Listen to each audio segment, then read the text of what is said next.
Welcome everyone, my name is Brendan Snyder. Thank you for joining me. Today we're going to take a look at the brand new Pearl Jam album, Gigaton, that just came out today, Friday, March 27th. Now I'm holding up my iPad here because with Amazon not doing shipments of physical media like CDs and DVDs, and with the quarantine music stores being closed, I'm not able to get a hold of a physical copy of this. So instead I'm going to stream it and hold up the iPad here to show you the album cover there. A little bit of background on the band. They grew out of the ashes of Mother Love Bone. That was Jeff Ament and Stone Gossard. And when Andrew Wood, their lead singer, died of a heroin overdose in 1990, it effectively ended that band. Now from that, they partnered up with Andrew Wood's roommate, who was Chris Cornell of Soundgarden, and they made an album, Temple of the Dog, that sort of helped them cathartically through all that. Now following that, Stone and Jeff formed Pearl Jam, and they recorded 10, their debut album, and it came out in 1991 and was ultimately one of the defining albums of the grunge movement, and went on to sell 13 million copies in the US alone. Now since that time they've sold about 85 million copies of their albums worldwide, which leads us up to Gigaton, their 11th album that we're talking about today. Now this album has 12 tracks and it's 57 minutes long. It's the first album in 7 years since Lightning Bolt. This album here, the last album, was produced by Brendan O'Brien. Actually, the last two both were. But this one is produced by Josh Evans. So they brought in some new blood there for production, which incidentally, I think, along with Pearl Jam's State of Mind, has brought a new, fresh, more urgent sound to this that has also created a more complex and dynamic feel to it. The production on this, though, I feel is a little rawer than past releases, which is interesting. It's not too overproduced, and it's definitely more experimental than their past two albums, which were more straight-ahead rock. And it may be their most experimental since late 90s even. I definitely feel there's a little something for everyone on this album. And what's nice is that when it's done, it makes me want to go back and start it over and listen to it again. It's not something that after one listen I'm done with it. It definitely has a lot going on in it. I think it's going to keep me interested in a long time, which is good. I enjoy albums that warrant repeated listens.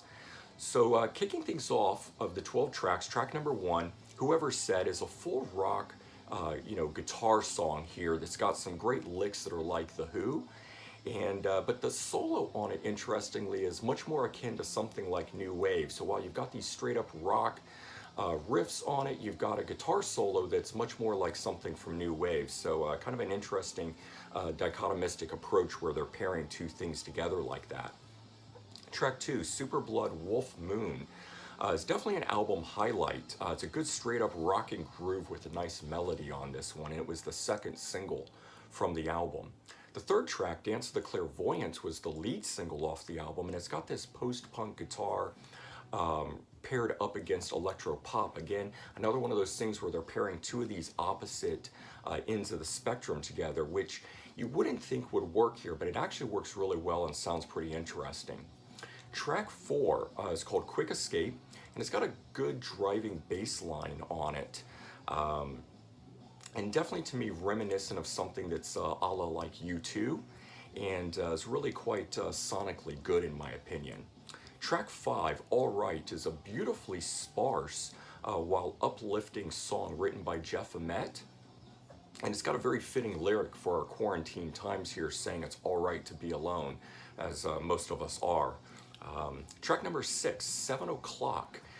This one here is another standout track, and it's in the vein of songs like Bruce Springsteen and definitely has a sort of call to arms style feel to it. Track number 7, Never Destination. This one is one of their more ruckus rockers, and it has a classic rock vein to it, which is something that Pearl Jam has always built a lot of their songs off of, as their roots definitely are built upon classic rock stuff. Track number 8, Take the Long Way. It's a really powerful, urgent rocker that sounds like it could have been at home on any of their past classic albums. It's definitely a classic standout number here. Track number 9, Buckle Up. This one is something really different. This one is got a dreamlike, lullaby type feel to it. It's not quite ballad and it's not quite rocker either. Definitely somewhere in between here. Track number 10 is Comes Then Goes. This one sounds like it's something that might be on an Eddie Vedder solo album. The producer had said that this vocal take from Eddie Vedder was done in one take on it, so definitely check it out because there's a lot of emotion and feeling to this one, and pretty interesting that it was done in one take. Track number 11, Retrograde. This is one of my favorite tracks on here, and it's a beautifully orchestrated, upbeat acoustic number written by Mike McCready. Do check it out.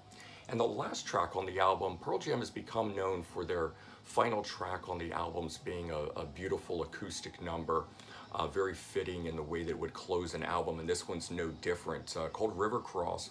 And it's got a mournful pump organ beginning to it. It's very epic and classic in the way that Pearl Jam likes to close their albums. But the bottom line here for this album is that I think there's a lot to love on this album. Definitely something for everyone. And it's one of the most interesting and fresh albums that Pearl Jam's done in a really long time. And while there's a lot of dichotomistic elements to it, those pairings of two unique things together on it, like the pairing of a rock sound versus something else, I definitely think it all works here, and it's really quite a good listen. All right, I hope you enjoyed this, and if you did, please remember to comment, like, and subscribe. Let me know your thoughts, and I hope everyone has a great day. Take care, everyone, and stay safe out there. Bye-bye.